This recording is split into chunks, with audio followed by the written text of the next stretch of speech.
சிவன் கோவில்களில் நந்தியின் முக்கியத்துவம் பற்றிய சுருக்கமான தகவல் தொகுப்பு இதோ. நாமெல்லாம் வழக்கமா சிவன் கோவிலுக்கு போனா முதல்ல நந்திய தரிசிப்போம் இல்லையா? ஆனா அவர் ஏன் எப்பவுமே சிவனுக்கு நேர் எதிரே இருக்காருன்னு தெரிஞ்சுக்கிட்டா உங்க அடுத்த கோவில் பயணம் ரொம்பவே சுவாரஸ்யமா மாறும். முதல்ல இதுக்கு காரணம் புராணங்கள்ல வர சமுத்திர மந்தன நிகழ்வு தாங்க. உலகை காக்க வேண்டி சிவபெருமான் விஷம் குடிச்சப்போ அந்த எரிச்சலை குறைக்கிறதுக்காக நந்தி அவருக்கு முன்னே உட்கார்ந்து காத்து வீசினாராம். அப்படி அவர் குளிர்விக்க அமைதியா அமர்ந்த நந்தி எவ்வித இடையூறும் இல்லாம சிவனின் ஆழ்ந்த தியானத்தை காக்கிற ஒரு விசுவாசமான மேய்க்காப்பாளராவே மாறிட்டாரு. இரண்டாவதாக, நாம ஏன் நந்தியோட காதல நம்ம வேண்டுதல்களை சொல்றோம்னு என்னைக்காவது யோசிச்சிருக்கீங்களா? சிவன் எப்பவுமே இப்படி ஆழ்ந்த தியானத்துல இருக்கறதால அவரை தொந்தரவு செய்யக்கூடாதுன்னு தான் நம்ம நந்தியின் காதுல ரகசியமா பேசுறோம்.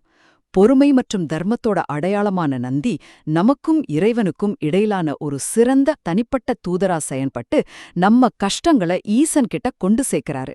இறுதியாக, நந்திதேவர் சிவனோட வாகனம் மட்டும் கிடையாதுங்க, அவர்தான் முக்கிய வாயிற்காவலரும் கூட.